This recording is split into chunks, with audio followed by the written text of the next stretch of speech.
Bonjour et merci de nous retrouver sur les antennes de la télévision du Monde pour cette autre édition de Politiquement Incorrect. Trois articulations sont inscrites à l'ordre du jour ce dimanche. D'abord, cette attaque de Bangourane, qui est une commune située dans la région de l'ouest du Cameroun. Le bilan non officiel faisait état de 2 morts et d'une soixantaine de domiciles incendiés. Paul Atangandi, ministre en charge de l'administration territoriale et de la décentralisation, j'y arrive, s'est effectivement rendu dans cette localité pour conforter les familles sinistrées, porteur également d'un message de soutien du président de la République, Paul Biya. Mais ces mesures annoncées, notamment le renforcement du dispositif sécuritaire dans cette circonscription administrative, est donc loin de faire l'unanimité. Au sein de la classe politique, certains souhaitent vivement que l'on mette un terme à cette crise qui paralyse les régions du nord-ouest et du sud-ouest du Cameroun depuis bientôt 3 ans. C'est le cas d'ailleurs du Social Democratic Front qui a annoncé la tenue d'une réunion d'urgence pour inviter notamment les pouvoirs publics à prendre leurs responsabilités face à ce que le Parti de la Balance qualifie désormais de crise qui pourrait avoir l'effet de contagion. On en parle donc ce dimanche dans le cadre de Politiquement Incorrect. Autre thématique inscrite à l'ordre du jour ce dimanche, c'est l'assainissement du fichier solde de l'État. L'information a été rendue publique au terme d'un conseil de cabinet tenu cette semaine à Yaoundé à l'immeuble Étoile. Dans l'exposé du ministre Paul Motazé, l'on a appris qu'ils sont très exactement 645 agents publics décédés qui jusqu'au mois de juillet 2018 percevaient encore leur salaire à la fonction publique. L'opération a été donc suspendue à la suite de l'opération de comptage engagée par le ministère des Finances du Cameroun. Mais ils sont 20 428 agents publics qui n'ont pas pris part à l'opération de comptage physique qui a été lancée du 20 avril au 10 juillet 2018. Cette opération, selon lui, Paul Motazé, a permis à l'État du Cameroun de générer des économies budgétaires de plus de 300 millions de francs CFA par mois. On en parle également ce dimanche dans le cadre de cette livraison de Politiquement Incorrect. Et si le temps nous le permet, nous ferons une incursion au sein de la Banque d'émission de la sous-région Afrique centrale avec une autre question qui s'est invitée au comité de politique monétaire. On parle notamment de la rareté des petites coupures de monnaie. La Banque d'émission de la sous-région Afrique centrale a annoncé la mise sur pied d'une mission d'enquête pour faire la lumière sur cette autre affaire évoquée par la presse. Les sujets sont donc connus, les invités confortablement installés. Nous prenons la transition et nous déclinerons le profil du panel qui a bien accepté d'être avec nous ce dimanche. À tout de suite.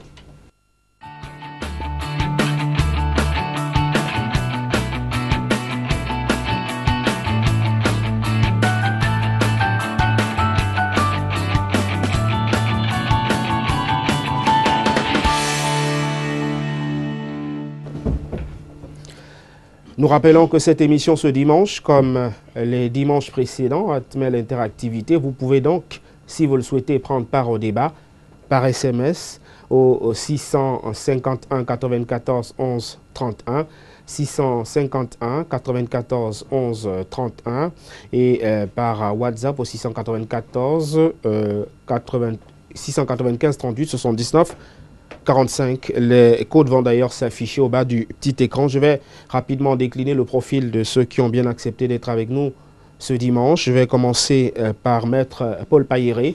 Il est représentant sur ce plateau du Social Democratic Front, avocat au barreau du Cameroun. Bon dimanche et merci d'être venu. Bonjour Sam, Yves. Et bonjour aux panélistes, à tous les auditeurs, spectateurs. Bonne année par anticipation. Merci d'être venu en tout cas ce dimanche. Juste en face de vous, on a le docteur Salmon Ebele, économiste chevronné, qu'on ne présente plus. Merci également d'être venu ce dimanche, docteur. C'est moi qui suis honoré. Bonjour à tous les téléspectateurs. Et je serai une fois de plus politiquement incorrect pour apporter la vérité. juste à proximité du docteur Salmon Ibelair, on a l'honorable Pierre Nekungan Wamba, qui est également issu du Rassemblement démocratique du peuple camerounais. Honorable, merci d'être venu ce dimanche. C'est moi qui vous remercie. Et bon dimanche à tous les spectateurs de LTM TV. Et bonjour aux autres panélistes. Par anticipation, comme l'a dit mon frère, bonne année à toute la nation camerounaise qui nous regarde. Très bien, on va donc, une fois ces civilités accomplies, on va rapidement aller dans le vif du débat avec vous, Paul Bahiré. Le SDF se dit inquiet de la situation dans les régions du nord-ouest et du sud-ouest du Cameroun. Par la voie d'un communiqué, votre secrétaire général, Jean Tchoumoulou, indiquait qu'une réunion d'urgence était annoncée et vous parliez notamment de l'urgence de résoudre cette question anglophone avec, dites-vous, des risques de contagion. Voilà. Vous voyez, depuis avant les élections, nous ne voulons pas rester tellement là-dessus. Nous avons beaucoup perdu du fait de cette crise qui dure et perdure. Et une crise qui peut bien se résoudre s'il y a la volonté. On a cru peut-être à un certain moment ça pouvait se dérouler seulement dans la zone anglophone. Bon, nous voici aujourd'hui à Bangourène. Vous voyez ce que ça fait. Et je crois plusieurs fois que je suis passé sur ce plateau ou ailleurs, j'ai toujours essayé de parler du problème de dialogue qui s'impose. Parce que là, les armes vont crépiter, les autres vont résister de l'autre côté. À la longue, c'est un combat qui risque de faire très mal au Cameroun. Parce que là, où on se trouve, Bangourène, qui était une localité très tranquille, s'est trouvé attaqué le 26 par des assaillants. Bon, on ne sait pas, pour certains disent c'est toujours, comme on essaie toujours de mettre la cacophonie pour tourner le Camerounais en bourrique. Mais là, c'est très grave et c'est pourquoi le Social Democratic Front, dans sa logique. Parce que nous avons toujours dit, le dialogue prime avant tout, la descente sur le terrain et de manière sérieuse et sereine. Sauf cette méthode de procéder, cette manière de procéder, peut nous permettre de sortir de ce bled. Parce que là où nous nous trouvons, hier, c'est les anglophones qui fuyaient pour venir du côté francophone. Si aujourd'hui, ça fait... On traverse la zone dite, la frontière dite francophone-anglophone, bon, je ne sais même pas s'il y a une limite souvent. Avant, on se rendait visite sans problème. Pour attaquer ici, les francophones vont filer pour aller où? Vont-ils se retrouver du côté anglophone? Donc l'heure est grave et c'est le temps de le dire que l'administration prenne ses responsabilités.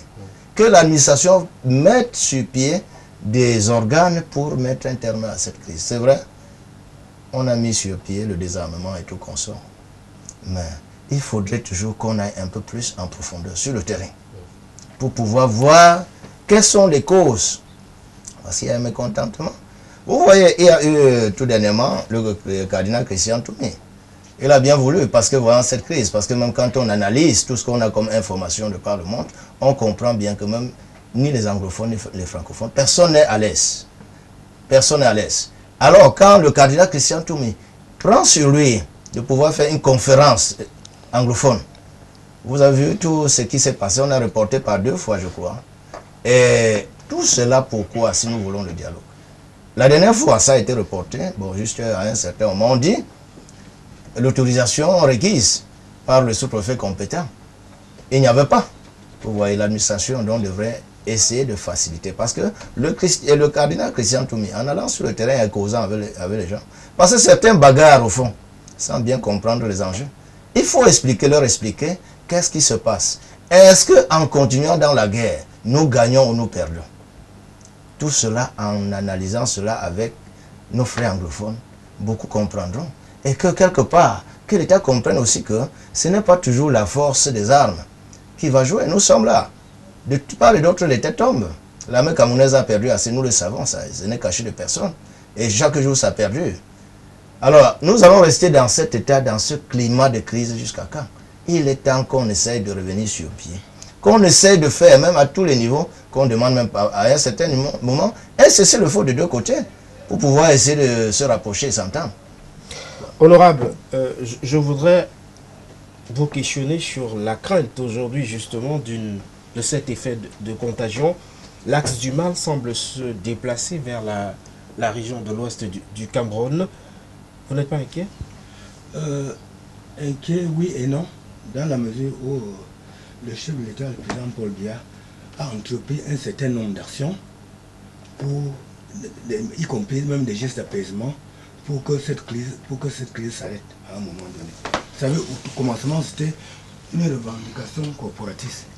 On parlait de la tradition des tests, il a fait nommer dans le nord-ouest et le sud-ouest les magistrats originaires de ces rangs. Il a créé une section de common law à l'ENAM. Je crois qu'il a répondu à sa manière à ce moment-là aux revendications corporatistes. Or, loin s'en faut, on se croyait en face des revendications corporatistes, alors qu'il y avait un autre problème, la sécession. Ceux qui veulent la sécession, qui ont instrumentalisé la jeunesse, y compris les moyens de la drogue et tout ça, et leur donner des fusils de chasse pour combattre contre l'armée et détruire les biens, brûler les écoles, brûler les édifices publics. Est-ce que c'est ça? Même quelqu'un qui veut se libérer, comment tu vas d'abord brûler un État avant de le reconstruire? Ça, c'est du banditisme. Et face à cette situation, le président Biya a envoyé plusieurs délégations sur le terrain. Vous êtes tous témoins, vous êtes journalistes, vous êtes témoins. Il a envoyé plusieurs délégations, les fils et filles de ces régions, pour aller dire à leurs frères, bon, calmez-vous, dites-nous qu'est-ce que vous voulez au juste. Pendant qu'il est à la recherche de solutions, les armes crépitent, on brûle les écoles.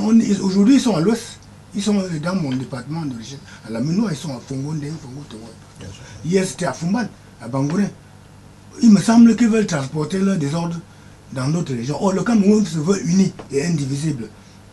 Le président a pris les mesures d'apaisement en faisant libérer ceux qui étaient en détention dans le cadre de cette affaire. Il a créé une commission de désarmement et même de réinsertion de ces jeunes qui avaient à un moment donné pris les armes contre la nation. Qu'on soit en train de jouer à l'apaisement, avec ce geste d'unité nationale, un groupe de bandits continue à poser des actes. Ils trouveront en face l'armée camerounaise, pour ça j'en suis sûr, je n'ai aucun doute. Ça va s'arrêter de gré et de force. Vous ne pouvez pas dans un État revendiquer, pendant qu'on fait l'apaisement, le chef de l'État a créé toutes les conditions d'apaisement. Et les gars, une bande continue à poser des actes comme celle-là. Le chef de l'État a montré toute sa bonne foi. Il a décidé d'arrêter les poursuites contre ceux qui étaient incarcérés. Il a fait libérer les autres. Pourquoi? La raison de continuer la guerre était quoi? On ne peut pas combattre les armes à la main, on ne peut pas dialoguer les armes à la main. Il faut d'abord que ces gars se rendent, on les façonne pour qu'ils deviennent utiles à la nation, et à ce moment on pose le problème, mais qu'est-ce qui n'allait pas? Et on essaie de trouver une solution. Il n'y a aucune solution trouvable au bout de canon. Docteur Salvo-Ebele, comment faire prospérer une activité dans un contexte d'insécurité grandissant, comme on l'observe aujourd'hui, avec désormais des effets de contagion dans les régions d'ordre francophone? Vous savez, tout à l'heure, l'honorable a dit « il ». J'ai eu peur de me prononcer parce que j'ai bien envie de lui poser la question, mais comment il fait pour circonscrire « il » Parce que derrière « il » se cache très probablement, pour justement aller dans le même sens que vous sur l'éventuelle possibilité de contagion, derrière, il se cache des Sawa qui sont du côté de Buea. Derrière, il se cache des ressortissants de l'Ouest, c'est-à-dire des ressortissants, entre guillemets, Tchans et autres qui parlent le même patois, qui sont d'un côté d'une frontière à l'autre. J'ai envie de vous rappeler que la région nord-ouest, sud-ouest est constituée d'un ensemble d'ethnies qui elles-mêmes sont représentées ailleurs. Ça veut dire également que quelque part, la contagion est possible avec l'Ouest, mais elle est aussi tout à fait naturelle et sera même est à craindre avec la région du littoral, plus ou moins. Cela veut dire que, à mon avis, j'ai bien suivi l'honorable. Et j'ai eu peur de quelque chose. Je me demande pourquoi nous refusons. Je me suis toujours posé une question. Mais pourquoi donc le chef d'État a jusqu'ici, ça, nous lui en sommes tous créés, pris un certain nombre de mesures et il a pris des dispositions corporatistes pour lesquelles il semble avoir apporté une solution. Il a pris des dispositions relativement sociales. Il a pris des dispositions d'apaisement. Mais pourquoi n'arrive-t-il pas là où il faut que tout le monde l'attend? C'est-à-dire qu'on s'asseye dans une salle, même si on n'est pas d'accord, qu'on discute de façon qu'on s'engueule, au moins cette salle est fermée, et ensuite de cette engueulade, qu'on tombe d'accord. Qu'est-ce qui empêche? La question c'est, de quoi a-t-il finalement peur? N'y a-t-il pas quelque part quelque chose qu'il semble avoir compris derrière cette revendication? Mais moi j'ai peur de quelque chose, c'est qu'en fait, au-delà du fait qu'il utilise le terme bandit et ainsi de suite, on peut pas leur retirer ce terme, mais ça je ne suis pas d'accord non plus avec leurs agissements. Par contre, j'ai peur de quelque chose. Les bandits de cette région, c'est le produit de la fracture sociale. Et cette fracture sociale, elle existe dans toutes ces régions. Attention, il faut rapidement s'asseoir. Il faut s'asseoir avec toute la société civile. De ce côté, qu'est-ce qui empêche qu'on s'asseye et qu'on discute et que si possible, il est le président de la nation, donc un Camerounais comme tous les autres, qu'est-ce qui s'asseye? Qu'est-ce qui empêche qu'il s'asseye avec les autres et que derrière les écoute, quitte à ce qu'on ne soit pas d'accord? Il y a plein de choses qu'il a soulevées là pour lesquelles il y a des préalables, il y a ceci, il y a cela, soit. Mais on discute derrière ces préalables et on trouve des terrains d'entente. D'ailleurs, de toute façon, qu'on ne se fasse pas d'illusions. Que ceci, que nous attendions ou pas, on va finalement y arriver, on n'a pas le choix. On va discuter. Ça, c'est clair. Maître Paul Baïré, Oui. il y a quand même une volonté du gouvernement de trouver une solution à cela. Tout à l'heure, l'honorable évoquait la mise sur pied notamment de ce comité de désarmement et de démobilisation. Il y a un plan de reconstruction qui est sur pied d'ailleurs pour apporter de l'aide aux populations sinistrées des régions en crise. Il y a également toute une commission pour le bilinguisme et le multiculturalisme pilotée par Peter Mafani Moussongwe, qui avait d'ailleurs produit un rapport recueilli les avis des populations de ces raisons-là sur les frustrations et la principale préoccupation. Il y a nettement une volonté, peut-être il faudrait accélérer davantage le processus au regard justement d'une montée en grade de l'insécurité dans les régions jusqu'ici épargnées par la crise. C'est vrai. Oui, il y a quelques avancées, mais jusque-là, de manière très timide. Je dis timide. Ici, dans notre système, dans le système camerounais, on attend d'abord que ça pourrisse avant qu'on cherche les solutions. Vous verrez, les solutions viennent toujours un peu en retard. Il y a eu d'abord les corporations. En ce moment, on pouvait bien dialoguer avec les corporations. On ne l'a pas fait. Ça s'est enlisé. Ça allait à plusieurs corporations. Les gens sont allés en prison. On a libéré. Et quand on libère ces leaders, parce qu'à un certain moment, quand on dit tout ce qui va se passer au Cameroun, comme on le dit, on ira n'importe où, il faudra un dialogue franc. Et quand le chef de l'État envoie sur le terrain, des personnes pour dialoguer, il ne faut pas des gens qui vont plutôt pour énerver ceux qui sont là. Parce que souvent, on a envoyé des délégations, mais des délégations, on dirait, pas si compétentes. Ou bien délégations faites de personnes qui vont plutôt énerver ceux vers qui on va. Parce que quand il y a un problème, quand on veut bien négocier, il faut envoyer des personnes dignes de ce nom. Pas des personnes qui vont pour provoquer. Donc là où nous nous trouvons, il y a bien sûr, c'est quelque part, mais je dirais, c'est des pas de poupée. Je me pose toujours la question, pourquoi est-ce que quand le cardinal Christian Toumi veut initier cette conférence, qui, ma foi, semble être l'une des premières solutions, avant qu'on se retrouve encore globalement, ça va aujourd'hui à 2 échecs. Or, le gouvernement pouvait bien encourager, mais quand on voit bien, c'est la même loi du gouvernement qui est derrière, parce qu'un sous-préfet qui refuse de donner l'autorisation de manifester ou d'organiser cette conférence, mais il est sous-préfet du RDPC. Je ne suis pas là pour dire que le RDPC ne fait rien, mais je dis qu'il faut un peu aller donner un peu plus de vigueur dans ce qu'on veut faire. Si nous voulons bien sauver le Cameroun, nous voici. Quand on dit, on parle de Bangourin parce que c'est actuel. Nous faisons frontière, c'est une longue frontière. S'il faut parler de la frontière entre anglophones et camerounais, c'est même une aberration parce qu'on ne voit même pas la frontière. Voilà. Nous sommes tous camerounais, il ne devrait pas avoir de frontière entre l'anglophone et le camerounais. Je suis de Bagam, arrondissement de Galine. À côté de moi, il y a Baligam. Quand nous y allons, nous n'avons pas de passeport. Et tout ça, il y a des remous un peu partout. Donc si on ne peut pas vraiment essayer de faire quelque chose pour stopper cette crise, vraiment c'est très grave pour nous. Voyons-nous, Douala aujourd'hui a tellement une population cosmopolite. Plein sont là, leurs enfants ne fréquentant pas, ont trouvé quand même refuge ici. Nous avons vu comment les établissements privés ont grimpé en termes de pension, comme ici au Cameroun, on laisse chaque chef de l'État fixer ses prix comme il veut. Nous souffrons tous les parents. Donc, tellement de conséquences. N'en parlons pas si c'est aujourd'hui la guerre, chacun doit se mettre à fuir. Comme de l'autre côté, on fuit pour venir ici. Nous irons.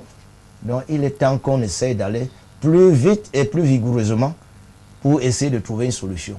N'importe comment, quand les gens peuvent s'asseoir, 2, 3, ils peuvent trouver une solution. C'est le dialogue, rien que le dialogue. J'invite la réalisation prière d'ailleurs à la réalisation d'afficher le standard pour permettre aux téléspectateurs qui souhaitent réagir au débat ce dimanche d'apporter également leur contribution au sujet inscrit à l'ordre du jour.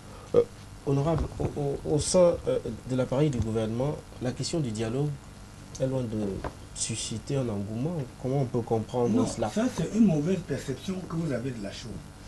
Le président Paul Biya n'a jamais exclu le dialogue. Mais le canon à terre, le dialogue. Après le canon, il faut taire les canons, déposer les armes, revenir à la maison et puis maintenant on dialogue. On peut pas, vous n'avez déjà vu, montrez-moi quelque part au monde, que ce soit au Kosovo, vous avez déjà vu un dialogue à bout avec les canons. Le canon est là pour tuer, c'est pas pour dialoguer. Mais quand mon frère du SDF me dit que le gouvernement ne fait rien, je suis désolé.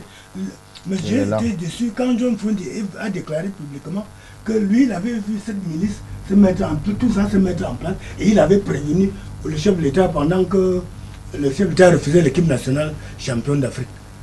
Moi, je suis désolé. Qu'est-ce qu'il a proposé au président Biya? Absolument rien. Comment ça? La crise anglophone fait perdre à l'économie camerounaise. Ça fait perdre sur tous les plans. Et sur le plan politique, le FDF paye le plus lourd tribut. C'était votre vieille politique.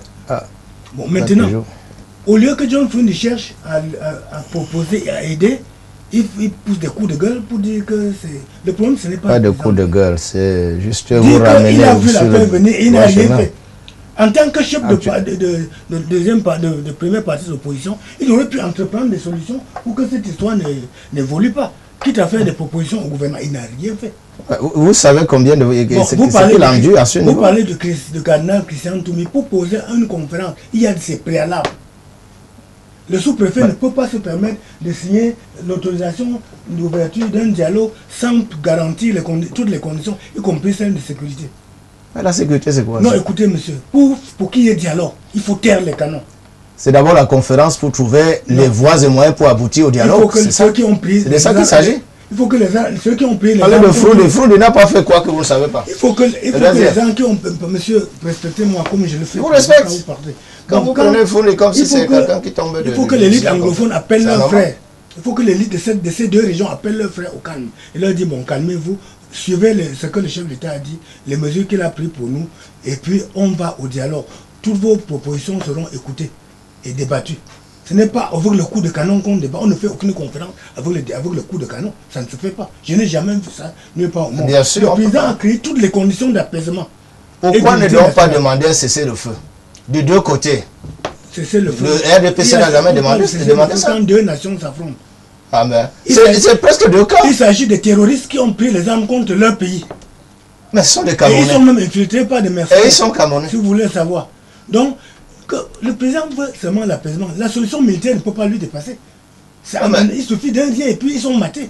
Quand le drone monte là, ils voient toute leur position. Mais il ne veut pas verser le sang. Il a créé des conditions de paix et d'unité nationale, de réconciliation nationale. C'est de ça qu'il s'agit. Bien sûr. Et quand il y aura réconciliation, il y aura dialogue. Mais tant que ces mercenaires prendront les armes contre la République se devra se défendre. Ça, vous pouvez être sûr. Oui, mais la République Docteur Salmon Ibélé, le plus important groupement du Cameroun, le JICAM, avait d'ailleurs rendu également un rapport suffisamment inquiétant sur l'activité économique de ces régions-là aujourd'hui, avec ces avancées, même si aujourd'hui les pouvoirs publics rassurent sur le renforcement du dispositif sécuritaire. Est-ce qu'il faut être très très inquiet économiquement? Très très inquiet. Le cacao qui est l'une de nos principales ressources, a connu une chute. Une véritable chute. Parce que dites-vous une chose, il y a deux bassins du cacao au Cameroun. Il y a la région du sud-ouest et il y a le côté de Ebolova. Il ne reste que la région de Ebolova. La région du sud-ouest semble avoir disparu plus ou moins de l'échiquier national. Et à côté de cela, il y a la banane, qui elle également, le mois dernier, a enregistré une chute de l'ordre de 20%. Sans oublier la disparition de la CDC, qui constitue l'un de nos principaux employeurs. Le problème est, à mon avis, il commence à devenir d'une certaine gravité. Et moi, j'ai peur de quelque chose. Oui. J'ai peur de quelque chose. J'ai peur de quelque chose depuis quelque temps. J'ai peur que si jamais le gouvernement ne se précipite pas, ne prend pas les devants, il risquerait de se retrouver dans une approche dans laquelle la communauté internationale risque de plus ou moins être coercitive. Parce que c'est clair, à mon humble avis, cette région, c'est-à-dire les sécessionnistes, entre guillemets, n'ont le soutien de personne, ni du Nigeria, ni de la communauté internationale, ainsi de suite. Cela veut dire que, à mon avis, le gouvernement se trouve encore en position de force. Et j'ajoute autre chose. Tout à l'heure, j'ai bien suivi la discussion avec beaucoup d'intérêt, où on disait il faut un préalable avant la négociation. Mais attendez, il faut aussi un préalable avant d'aller démanteler un certain nombre de personnes pour leur dire revenez, nous allons discuter. Ça aussi, on aurait pu dire, s'il vous plaît, on aurait pu dire qu'il faut aussi un préalable par rapport à ça. C'est-à-dire que les armes cessent d'abord. On aurait pu dire qu'il faut aussi un préalable par le fait qu'on doit distribuer de la nourriture aux gens, ainsi de suite. Mais non, si on a réussi à le faire, si on y est arrivé, mais allons tout droit vers la discussion, quitte à ce que, et moi j'ai peur de quelque chose, j'ai peur qu'en réalité, le problème posé par les anglophones semble être un problème fondamentale qui dépasse la région en question et pour laquelle le gouvernement ne souhaite pas faire face tout de suite parce qu'il risque d'avoir une tâche d'huile. Dans la mesure où le problème anglophone à l'heure actuelle, tel qu'il est posé, semble être le même que celui des ressortissants de l'Est, de l'extrême nord, ainsi de suite. Et j'ai peur que, mon sentiment c'est quoi? C'est que on se pose une question. Pourquoi on n'y va pas? Parce qu'il faut se mettre souvent aussi à la place du chef de l'État. J'ai peur, je pense que en utilisant plus ou moins la force, j'ai tendance à expliquer, sans peut-être vraiment comprendre, à expliquer pourquoi il y va, parce qu'il a peur que si jamais il baisse la garde, que les mêmes causes entraînent le même effet dans toutes les régions. Ça, c'est la crainte. Et c'est peut-être pour ça que on ne comprend pas jusqu'à ce jour pourquoi ne va-t-il pas vers le dialogue. C'est en cela que c'est délicat. Mais qu'à cela ne tienne, sur le plan économique, je vous en conjure, nous en souffrons. Et je suis convaincu d'une chose. Le discours qu'il va délivrer demain soir sera un discours de relative crise. Parce que qu'on ne le veuille pas, cette région nous crée deux crises. Le fait qu'elle nous coûte très cher par rapport à l'armée et le fait qu'elle nous coûte très cher par son absence dans l'échiquier national dans la mesure où elle était contributrice à hauteur de l'ordre de 20%. Bon, il y a un autre préalable qu'on n'a pas évoqué. J'ai entendu la bouche d'une élite anglophone dire que bon, ils ont effectivement été frustrés pour un certain nombre de choses, oui, parmi lesquelles leur banque, oui, qui avait été créée par Feu Foncachan Lawrence, oui, le président de l'Assemblée nationale, oui, qui a réuni à cette époque-là les anglophones du Cameroun et ceux de la diaspora, oui, pour mettre sur pied Amity Bank. Oui. Et les anglophones se trouveraient en ça leur fierté. Oui. Et cette banque a été liquidée sans façon par l'ancien ministre Essim Meignet, aujourd'hui en fuite. Oui. C'est-à-dire qu'il n'a pas cru devoir appliquer les décisions de justice qui donnaient droit à Amity Bank. Il a liquidé ça sans façon, il a mis le pied dessus, il a dit, il aurait déclaré que ce sont les anglophones, ils vont faire quoi? Vous voyez, quand ça crée des tensions qui au fur et à mesure créent des situations un peu incontrôlable. Il n'y a pas une unicité anglophone. On ne sait pas. Non, écoute, ça c'est son terme à l'époque. Il a dit les anglophones, ils vont faire quoi? Voilà, aujourd'hui on ne sait pas qui fait quoi. D'où sont venues les armes? D'où sont venues les armes de chasse que les enfants utilisent pour tuer leurs propres parents dans le nord-ouest? C'est triste, c'est trop triste. Qui les a achetés? Parmi les solutions d'apaisement que le chef de l'État a fait, je lui tends la main tout de suite et lui demander, parce qu'il nous écoute, de faire quelque chose, de faire ressortir le dossier Amity Bank et qu'on lise les décisions de justice du Cameroun et de la Cour de N'Djamena et qu'on remette Amity Bank dans ses droits. C'est aussi un geste d'apaisement à mon humble avis. Paéré, je voudrais qu'on sorte de ce sujet avec cette fois-ci l'exploration des solutions, même si relativement la situation semble revenir à la normale avec le déplacement du ministre de l'administration territoriale et le renforcement du dispositif sécuritaire dans ces zones-là. Il y a quand même que les contacts entre les régions aujourd'hui posent quelques inquiétudes. Que faut-il concrètement faire? Parce qu'il y a une urgence. Il faut stopper déjà l'avancée de ces personnes-là et puis éventuellement trouver une solution définitive. Et comme nous le disons, comme les personnes enclines au trouble sont en train d'avancer. Bon, même les populations de Bangoura, s'il faut revenir à cette actualité particulière, se sont constituées en autodéfense pour pouvoir se défendre avant que l'armée camerounaise n'arrive sur les lieux. Donc là, quand on met déjà une barrière à l'avancée, il faudra bien qu'on y aille avec le dialogue. Le dialogue. Je ne sais pas quand l'autre, monsieur le pandémiste du RDPC, quand il dit on ne peut pas, il y a des préalables. Excès de préalables, on risque de ne jamais arriver. Parce que là, quand c'est très grave, j'ai dit à un certain moment sur certains plateaux, on dialogue parfois avec le maquisard. Vous voyez un peu, on sait bien que celui-là, il est anticonstitutionnel, il n'est pas normal, mais à un certain moment, on dialogue. Allons un peu en Amérique, en Colombie. Qu'est-ce qui s'est passé? Voilà les gens aujourd'hui qui étaient en train de guerroyer et qui se regardaient en chien de faïence. Regardons cela, copions cela. Nous pouvons prendre cela comme une jurisprudence et sortir le Cameroun de cette ornière. Et surtout que dans notre pays, ceux qui bagarrent là, anglophone, ce n'est pas une tribu. Ce sont des Camerounais, ce n'est que la langue occidentale qui nous sépare que francophone, anglophone. Moi, je vous dis, je suis Bagam, un Baligam à côté de moi, nous avons presque les mêmes coutumes. Mais c'est la langue anglaise qu'il utilise, moi j'utilise le français. Donc vraiment, qu'on essaie d'être vraiment objectif, qu'on essaie d'aller au dialogue. Le dialogue, c'est ça qui va nous sauver. En dehors de ça, de voir rien. Honorable. Oui. Solution d'abord pour stopper, parce que les avancées sont le principe de dialogue n'est refusé par personne. Le président Biya le premier, il veut que ce dialogue ait lieu. Mais pas avec l'arme qui crépite, je me répète. Dès que les armes seront tues, il va appeler les gens au dialogue. Et il y a aussi un problème.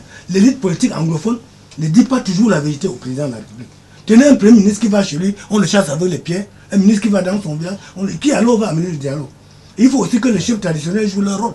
Parce que le commencement d'une nation, c'est la chefferie traditionnelle. Il faut que les chefs traditionnels, chez nous à Fokwesi, le chef dit stop, plus personne ne doit broncher. Ça, je vous le dis.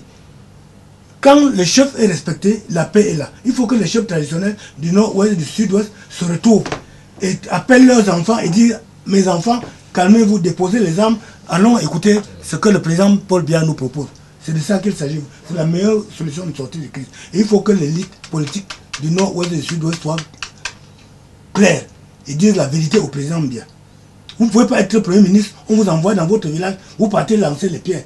Je mets quiconque à défi. Si à Botabi vivait, cette crise n'aurait pas lieu. Parce que quand il arrivait chez lui à Manf, il ouvrait la barrière, toute la population venait manger et boire. Entre-temps, on lui siffle comme ça. I have something to tell you.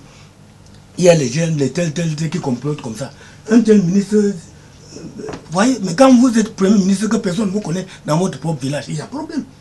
Et les gens comme Atanganji, ils se battent beaucoup, ils se déploient beaucoup, ils font beaucoup de choses, mais il faut faire attention, il faut qu'ils sachent quel langage tenir devant ses frères en colère.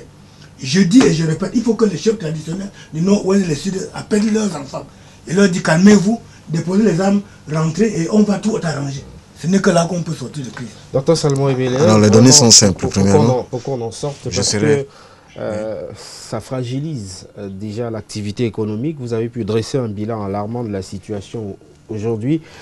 C'est que c'est finalement une crise qui n'a que trop duré. Hein. Elle a trop duré, et puis derrière, moi j'ai peur de quelque chose. Tout de suite là, il faudrait, dans le sens qu'il y a quand même une armée nationale qui est en place, il faut rapidement circonscrire la région afin que il n'y a pas tache d'huile, dans la mesure où il y a une bonne partie de l'Ouest qui est en contact avec la région et une bonne partie du littoral. On a relativement peur. Il faudrait que les communautés dans ces régions, plus ou moins, s'organisent déjà rapidement pour s'y construire. Autre chose, très rapidement, à mon humble avis, enfin, le panéliste, son honorable, a dit quelque chose de fondamental. Il a parlé des chefs traditionnels. J'ai envie d'ajouter, à ces chefs traditionnels, il y a les chefs religieux. Asseyons-nous et discutons. C'est simple. Quitte à ce que ce soit en face du chef de l'État. Oui. Pourquoi pas? C'est un Camerounais. Voilà, c'est tout. Le problème sera réglé. D'une certaine façon, les frustrations sont telles que, ben, sont aussi les nôtres. Aussi bien qu'elles sont celles de nos frères anglophones. Ça veut dire qu'on peut trouver une solution. Dans la mesure où tout le monde aspire à vivre relativement en paix. La preuve, s'ils n'aspiraient pas à vivre en paix, c'est qu'une bonne partie de la communauté ne serait pas déversée à Douala. Alors aujourd'hui, quand on va dire frontière, frontière, frontière, qu'est-ce qu'on va dire? On va tous les prendre, ceux qui sont à Douala, pour les faire l'amener là-bas, parce qu'au fond, finalement, la frontière, elle est permissive là. On va faire comment? Il y a lieu de, à mon avis, la solution n'est pas militaire. Il faut qu'on le comprenne bien. Je vais évacuer rapidement quelques réactions des téléspectateurs. Bonjour à vous sur le plateau. Si le cardinal organise la conférence, on pourrait voir les gens avec qui discuter. De cette conférence pourraient se dégager 3 groupes: les généralistes, les partisans du fédéralisme et les sécessionnistes. Le gouvernement pourrait discuter avec les 2 premiers groupes. C'est Hakim, curieusement, de Bangourin qui nous a écrit ce message. Bonjour à vous sur le plateau de LTM. Cette crise n'est pas seulement anglophone. Je pense qu'en dialoguant, nous pouvons trouver la solution. Autre réaction, Paul Biata dit que le... Alors, vraiment, j'ai du mal à lire. Alain, veuillez réécrire votre message. Je pourrais me faire le plaisir de le rendre public. Autre réaction, bonjour sur l'attaque de Bangouren.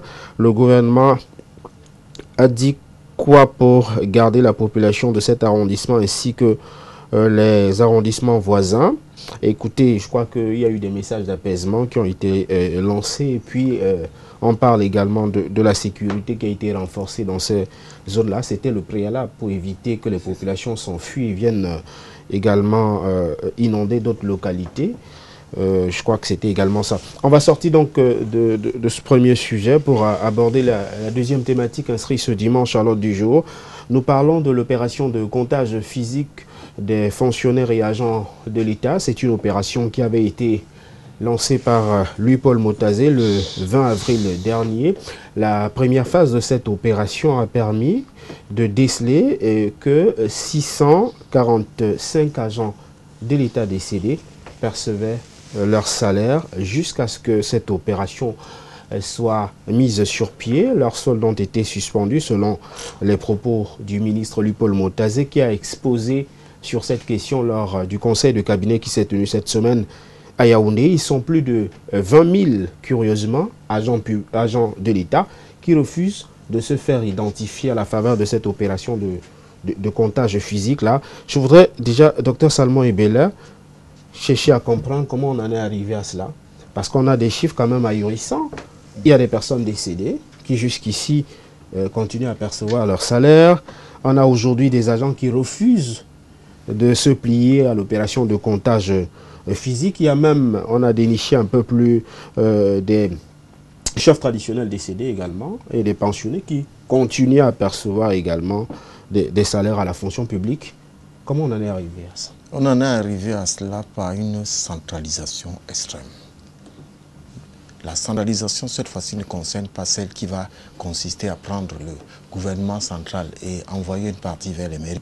Mais la centralisation consiste tout simplement à n'avoir pas donné à chaque ministère plus ou moins une relative gestion de ses ressources humaines. Parce qu'il s'agit simplement d'un problème d'effectifs. Et ce dont on parle là en question, c'est des questions simples qu'on appelle, dans le domaine des RH, le turnover, c'est-à-dire que quelque part on a envie plus ou moins de connaître ceux qui sont partis et qui sont partis du fait de quoi? Soit de la démission, soit du décès, ainsi de suite. Et j'ai peur de quelque chose. je vous en conjure.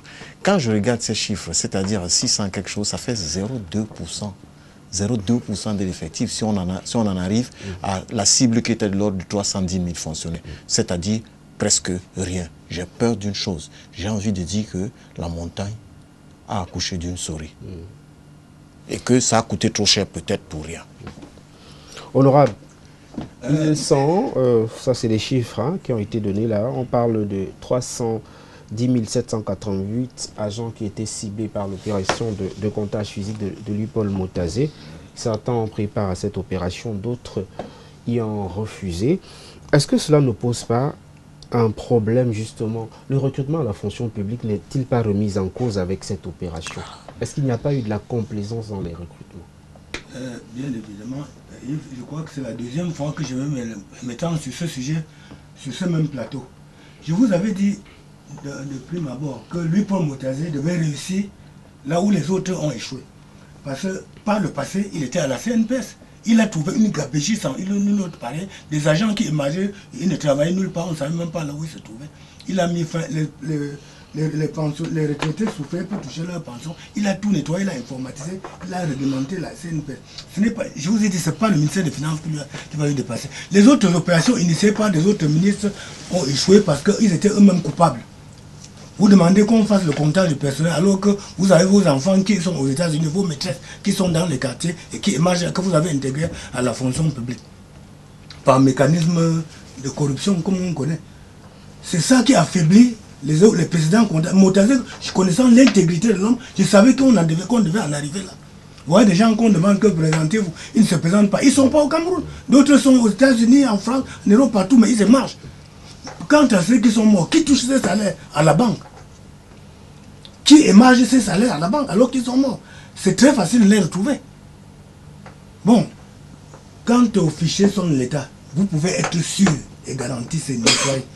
Et tout ceci a été rendu faible par l'incompétence de certains ministres. Vous ne pouvez pas être ministre de la fonction publique et ne pas savoir combien de personnes l'État emploie. C'était en 80 combien? Un journaliste a posé la question à Sali d'ailleurs, au ministre de la fonction publique, que monsieur le ministre, combien de personnes l'État emploie? Il a donné le chiffre sans lire sur un papier.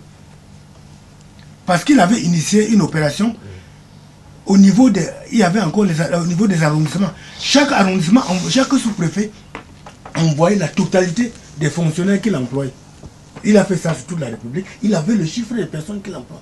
C'était facile. À son époque, c'était très difficile d'infiltrer quelqu'un qui ne travaille nulle part.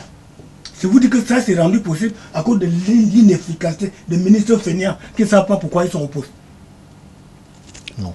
Oui, ils ne savent pas. Vous ne pouvez pas être ministre de la fonction publique, ministre des Finances, payer les gens qui ne travaillent nulle part. Je peux réagir? Ça, je ne peux pas. Vous allez réagir, c'est un débat, c'est même le principe du débat, la contradiction est totalement... De donner un salaire à celui qui n'a rien fait. Honorable. Les enfants et leurs maîtresses qui sont aux États-Unis, dans les quartiers, perçoivent le salaire contre quoi? Avec votre autorisation, je peux... Vous allez réagir, mais je voudrais déjà que Maître Paul Bahiré réagisse.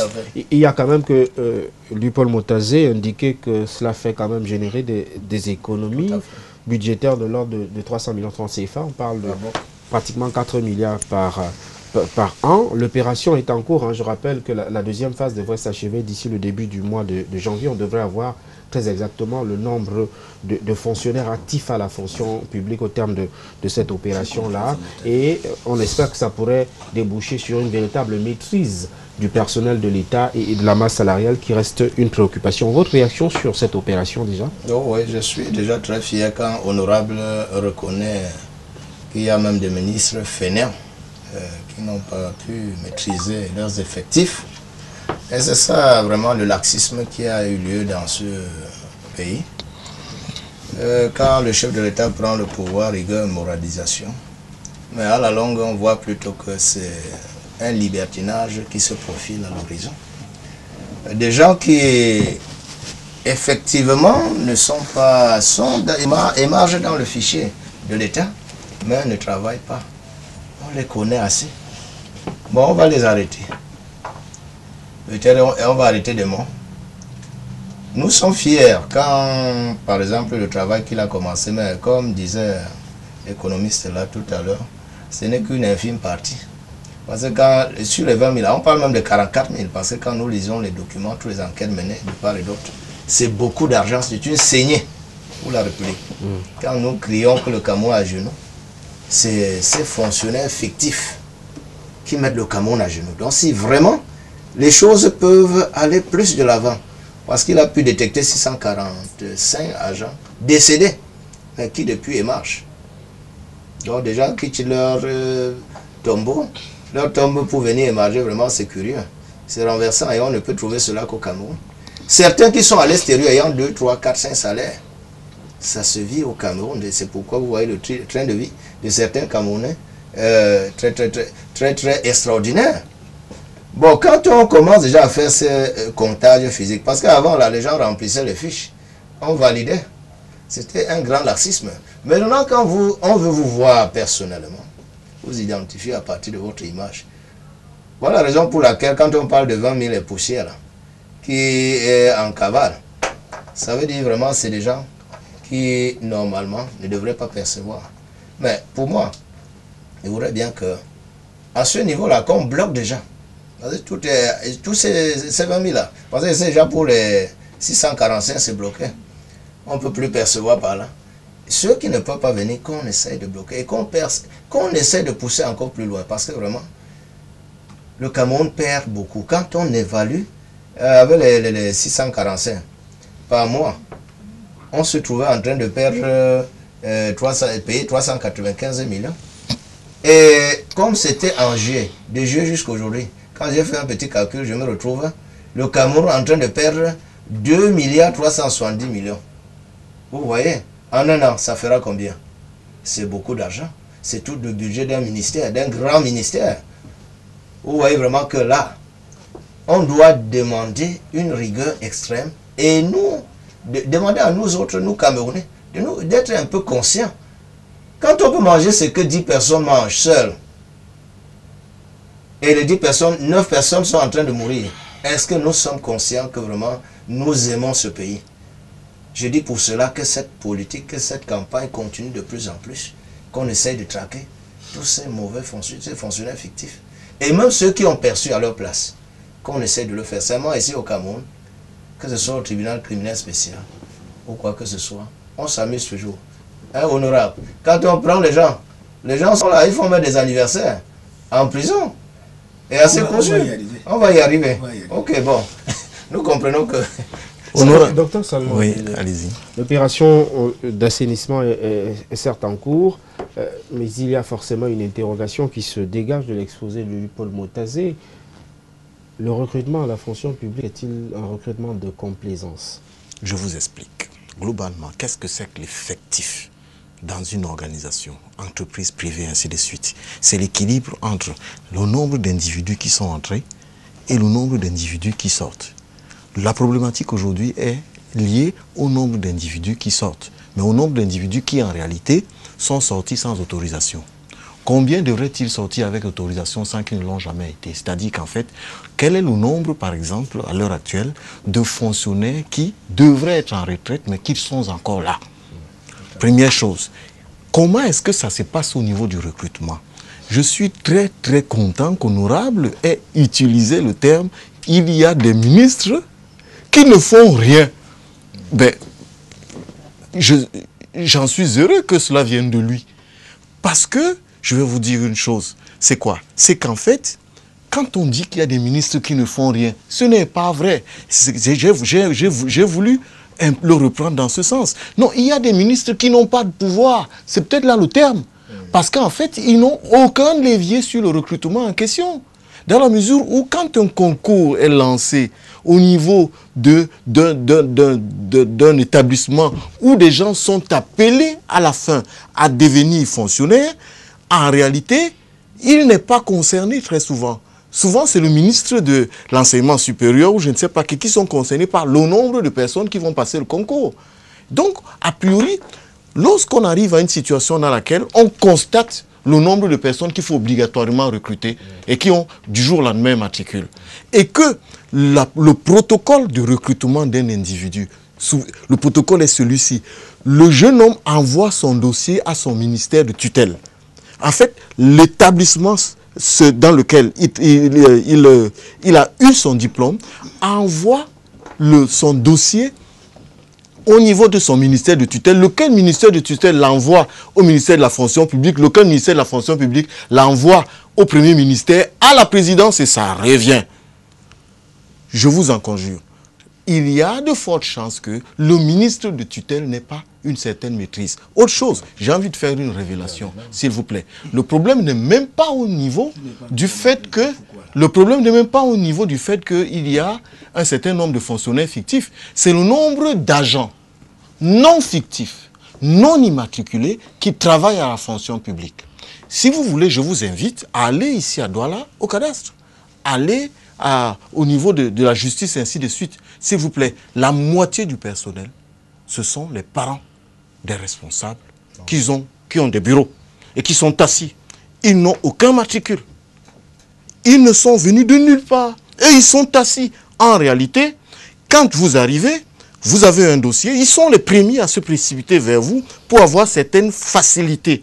La suite, c'est que ils finissent, non pas par forcément émarger à la fonction publique, mais plutôt par émarger de façon indirecte à la fonction publique, parce qu'en vous prélevant la somme qu'ils prélèvent et qu'on devrait reverser aux caisses de l'État, ils finissent par disposer d'un salaire. Et s'il vous plaît, ils sont très nombreux dans certains ministères, très très nombreux. Voilà également une autre révélation. Ça veut dire que le problème, il faut bien comprendre le gros problème, c'est quoi? C'est qu'en fait, un effectif est dynamique. Parce que quand on dit souvent que le fichier sera plus ou moins nettoyé, mais non, la vérité c'est quoi? C'est que l'année prochaine, il y aura un certain nombre de personnes qui sont supposées être sorties, un certain nombre de personnes qui sont supposées être entrées, et tant que ces deux flux ne sont pas maîtrisés, il faudrait encore probablement dans 2 ans ou 3 ans refaire le même comptage. Honorable Nekungans, vous réagissez peut-être au propos du docteur Salmon Ebelem. Je voudrais quand même vous questionner sur l'une des propositions qui a été faite par Louis-Paul Motazier au cours de cette rencontre. Il sollicitait notamment que soit renforcé le dispositif de gestion du personnel humain, du personnel de l'État du Cameroun, mais il parlait également du renforcement du dispositif disciplinaire pour ce qui est notamment de ces agents de l'État. Les sanctions, c'est également une voie pour amener d'abord les fonctionnaires à comprendre qu'ils doivent être au travail, parce que c'est l'une des préoccupations de Louis-Paul Motazier, l'absentéisme noté notamment dans de nombreuses fonctions aujourd'hui qui bloquent l'avancement des dossiers. Ça peut avancer? Non, écoutez, moi, je ne sais pas voir des choses négativement dans tous les sens. Venons-en d'abord au recrutement à la fonction. Le recrutement se fait par voie de concours direct, par voie de recrutement, la contractualisation. Parfois, le chef d'État insiste qu'on contractualise les enseignants, qu'on contractualise les personnels de la santé. Mais un ministre prend le nom de quelqu'un qui n'existe pas.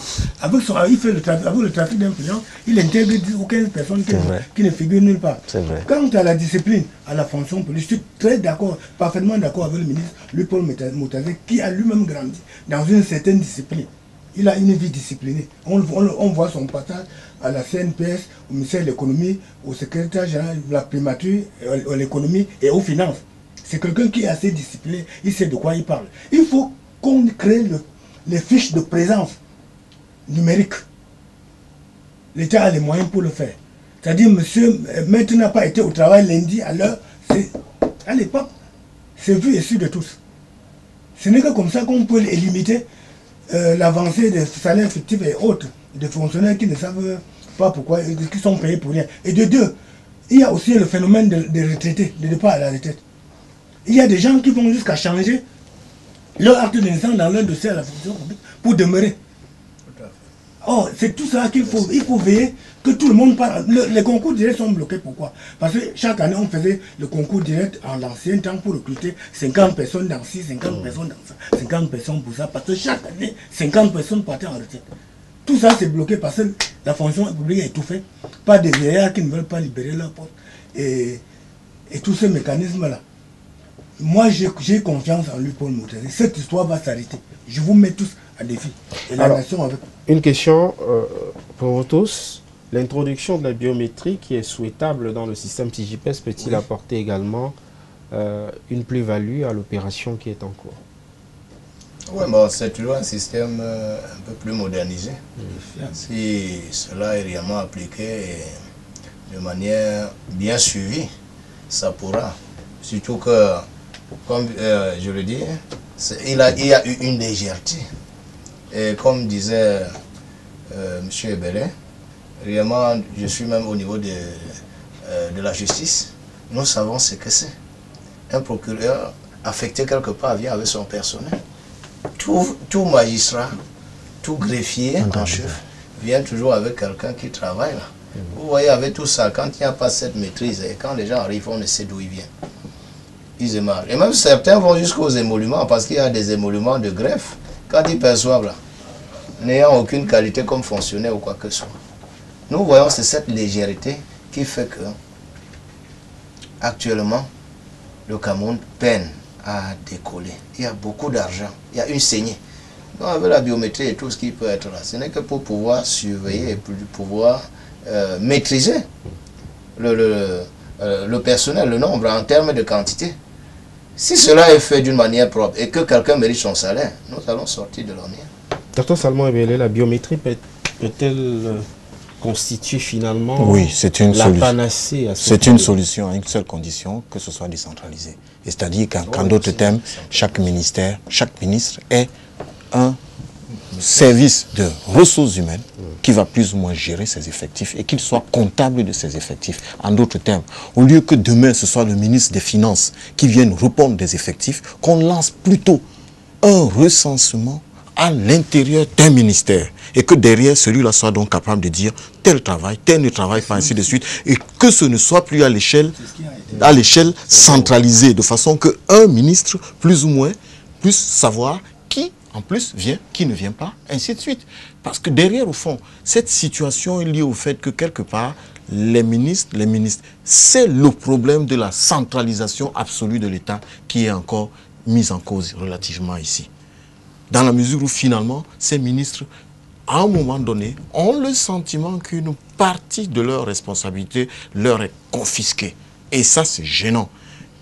La biométrie commencera par le fait qu'on pointe.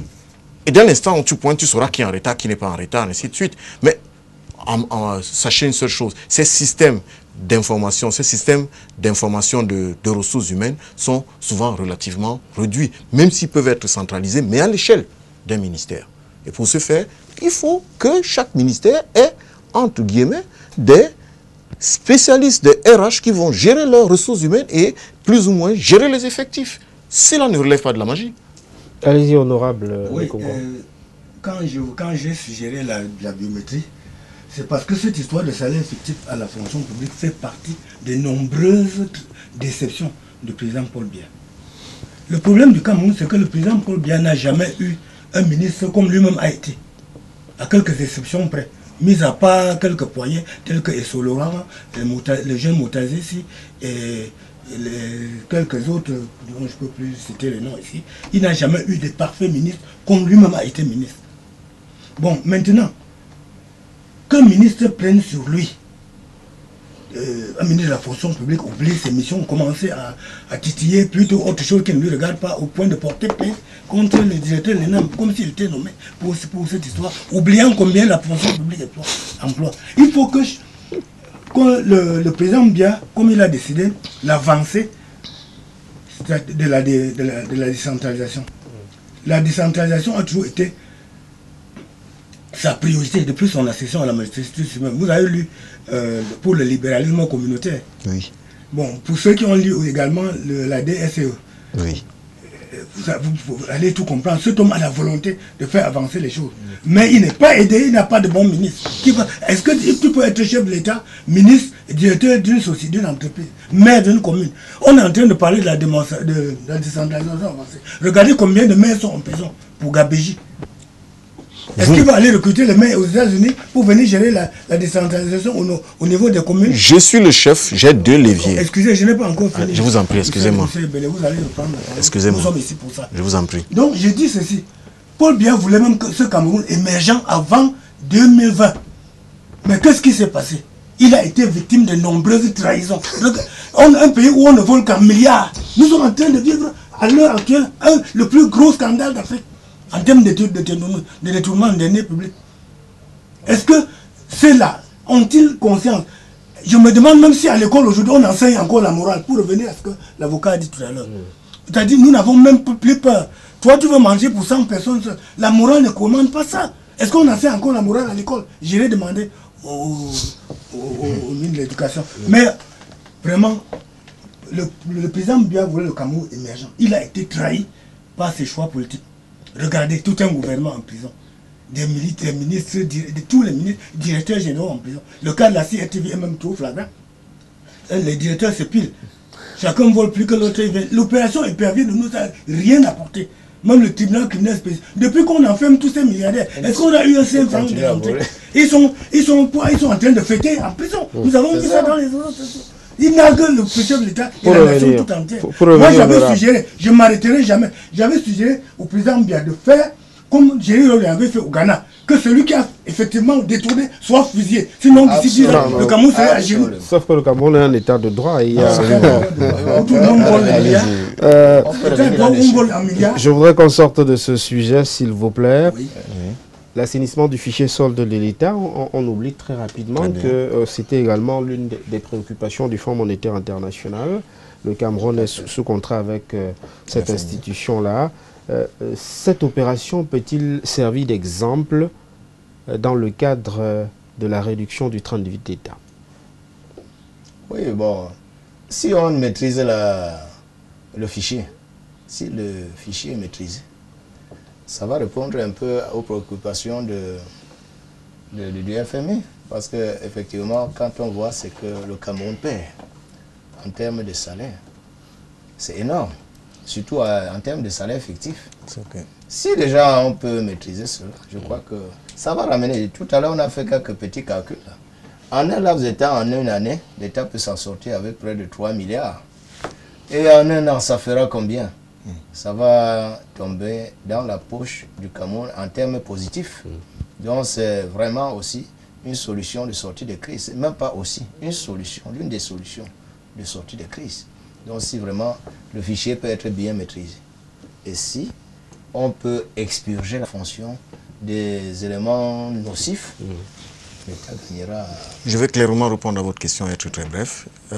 Il faut diminuer le nombre d'intermédiaires. Il y a tellement de ministères, tellement de responsabilités partagées et finalement tellement de déresponsabilités, c'est-à-dire que personne n'est finalement responsable de rien.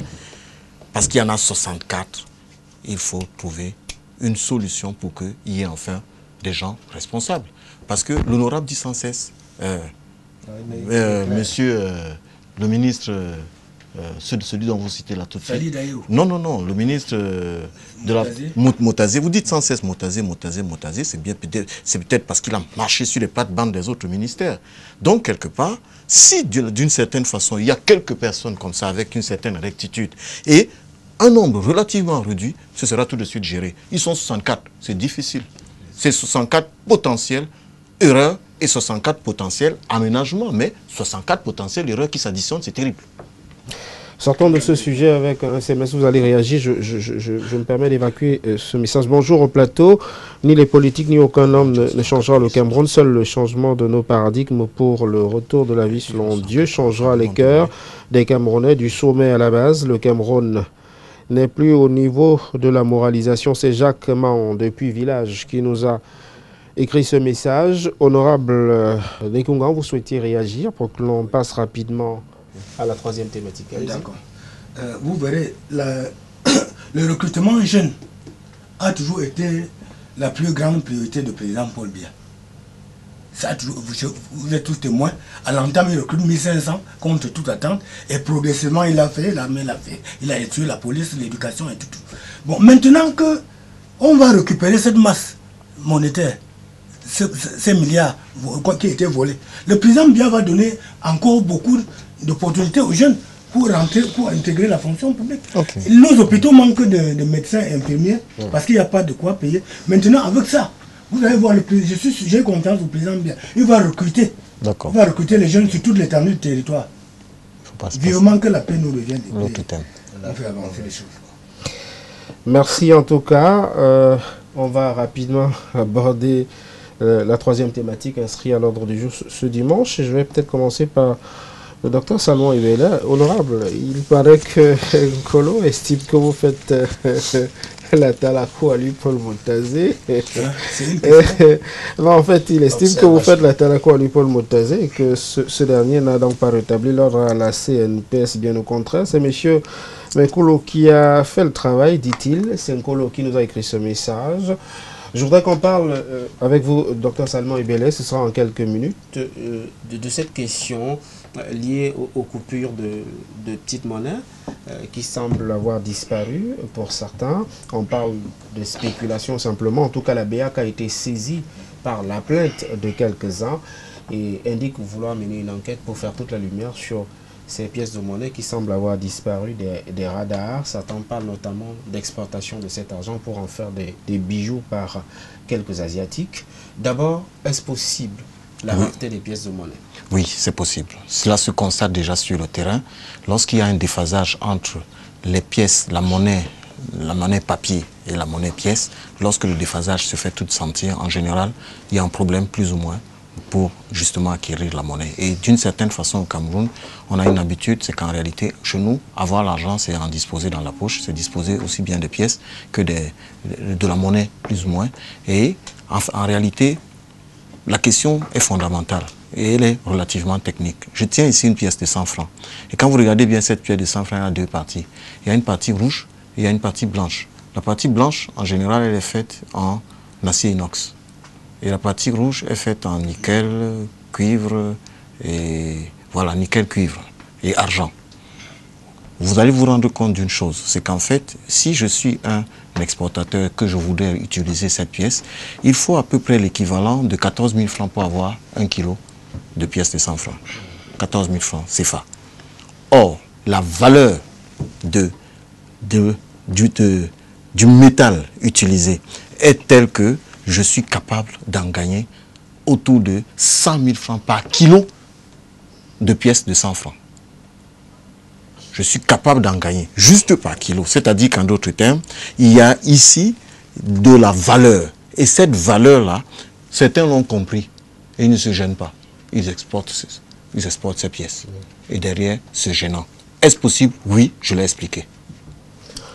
Honorable, vous êtes également victime?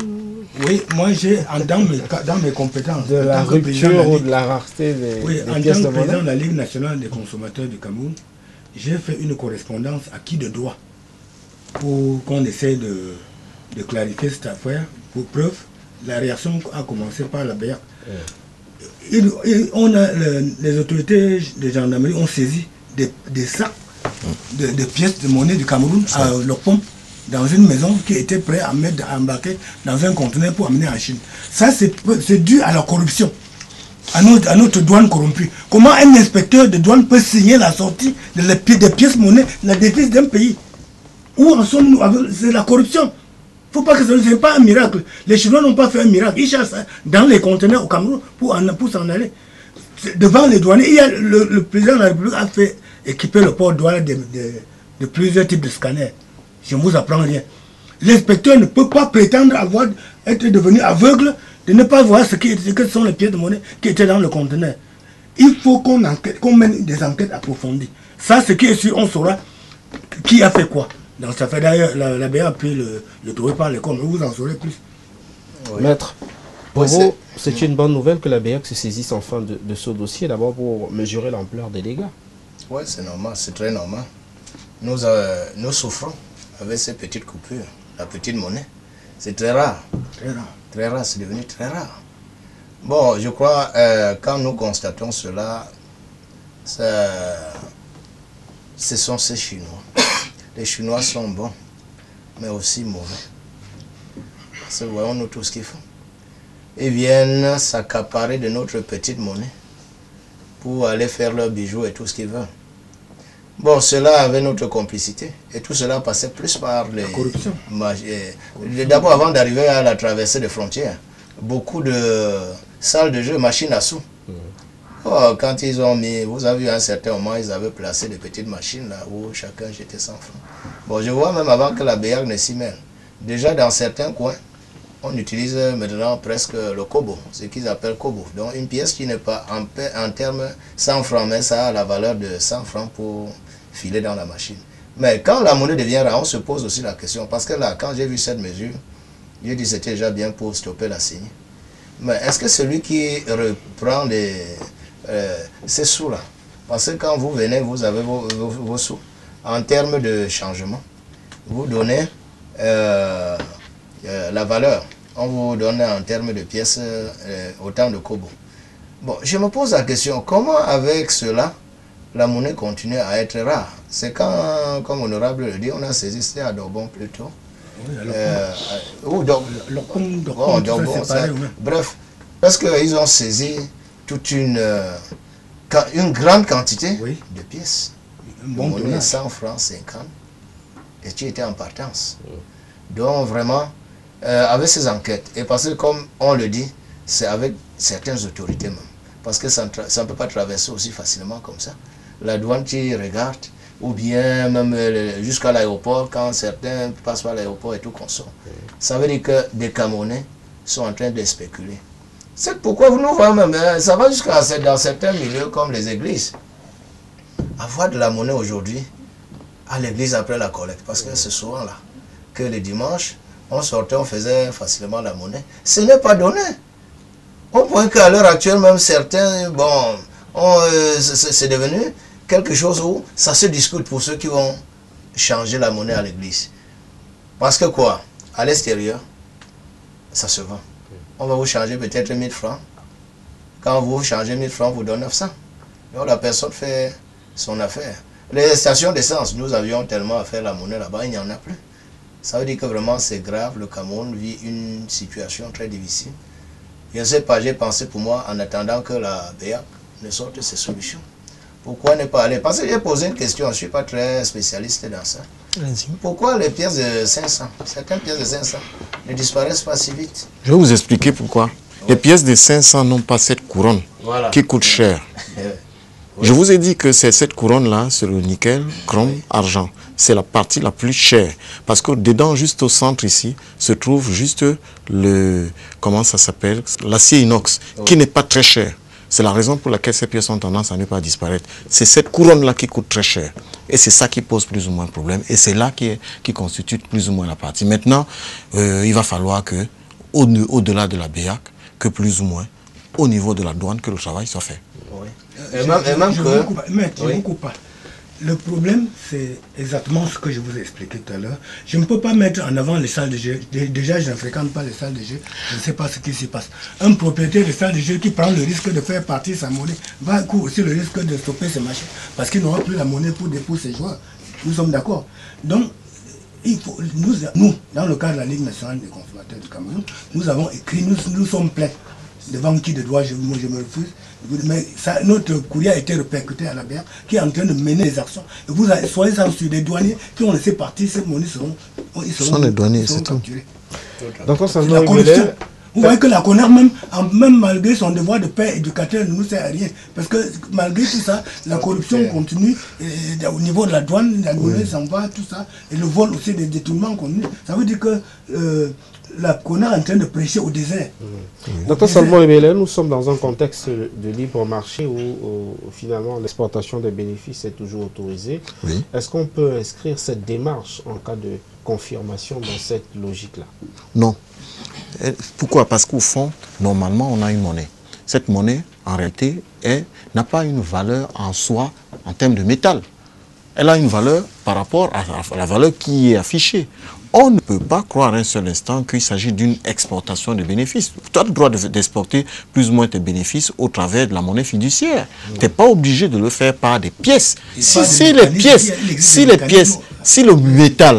métal est affecté, ça veut dire que c'est autre chose. Il y a plus ou moins lieu de se poser plusieurs questions. C'est le métal qui est concerné. Et le métal en question n'a même pas la valeur des billets.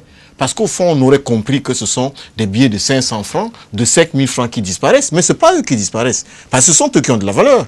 Je vous dis bien qu'il faut l'équivalent de 14 000 francs de pièces de 100 francs pour avoir 1 kilo. Cela signifie que, quelque part, c'est de la valeur Ces pièces-là prennent de la valeur lorsque c'est transformé en métal. Et c'est en cela qu'il y a un problème. Maintenant, il va falloir que les douaniers fassent leur boulot, comme le dit si bien alors, Président, l'honorable. Oui, pour chuter rapidement, parce qu'on sort je voulais vous dire que je voulais expliquer à Yves, il y a un mécanisme de retour, de rapatriement de bénéfices. Il y a les structures bancaires. Maître sait de quoi je parle. Quand vous faites venir des marchandises, il y a des factures, il y a tout. On les paye par l'aide de crédit. On n'a pas besoin de transporter notre monnaie dans les sacs pour s'en aller. Ça ne se fait pas. On ne transporte pas de devises. C'est un mécanisme bancaire, soit par crédit documentaire, par l'aide de crédit, et je ne sais pas, virement. Et puis j'ajouterais que le franc CFA n'est valable nulle part en dehors de notre propre zone. Mais non, ils n'exportent pas ça pour cause de valeur. Oui, c'est pour transformer. Non, c'est clair que c'est pour transformer. Soyez-en sûrs, avec le travail que la BA a gagné et le coup de pouce que la gendarmerie a commis, on saura qui a fait quoi dans cette affaire. Et même que le monde judiciaire s'y mêle. Voilà. Parce que là, il y a le trafic de la monnaie nationale et tout. Il y a des dispositions pénales par rapport à tout cela que la justice service par rapport à, ce sont les principaux responsables. Toutes ces opérations. Peut-être un mot sur les dispositions justement de la loi dans ce cas. Non, le code pénal prévoit, bon, je ne peux pas citer exactement, mais la loi, le code pénal parle du trafic de la monnaie. Oui, il y a le trafic. Et même la destruction de la monnaie est en cours. Voilà. Parce que quand ils prennent ces pièces, ce n'est pas pour aller échanger là-bas ou acheter des choses. C'est juste pour transformer. En transformant, ils détruisent la monnaie du pays. Donc le code pénal a des dispositions concernant cela et qui doivent être rigoureusement appliquées pour qu'on soit sauvé. Monsieur, merci pour tous ces éclairages et merci d'avoir répondu à notre invitation ce dimanche pour cette livraison de Politiquement Incorrect pour un week-end qui s'annonce extrêmement long, et j'en profite pour vous souhaiter une très bonne année et une très bonne année 2019. Je vous remercie, Maître Bahiré Paul. Vous êtes du Social Democratic Front, avocat inscrit au barreau du Cameroun. Merci d'être venu ce dimanche. Bonne année 2019 par anticipation. Bonne année à tous les Docteur Salomon Ebele, mille fois merci de nous avoir accompagnés tout au long de l'année 2018 qui va donc s'achever d'ici quelques jours. Très bonne année à vous. Bonne année à tous mes compatriotes. Et puis, l'honorable Nekungan Pierre Wamba, merci d'être venu. Vous représentiez ce dimanche le RDPC, le Rassemblement démocratique du peuple camerounais. Vous êtes également président de la Ligue des consommateurs du Cameroun. Merci également de nous avoir honorés par votre présence. Bonne année 2019. Merci. Merci d'avoir suivi cette livraison de Politiquement Incorrect, acte dernier de cette année 2018. J'aurai le privilège et le plaisir de vous retrouver certainement l'année prochaine. S'il plaît à Dieu. Très bonne année à tous et bon dimanche. Merci. Merci.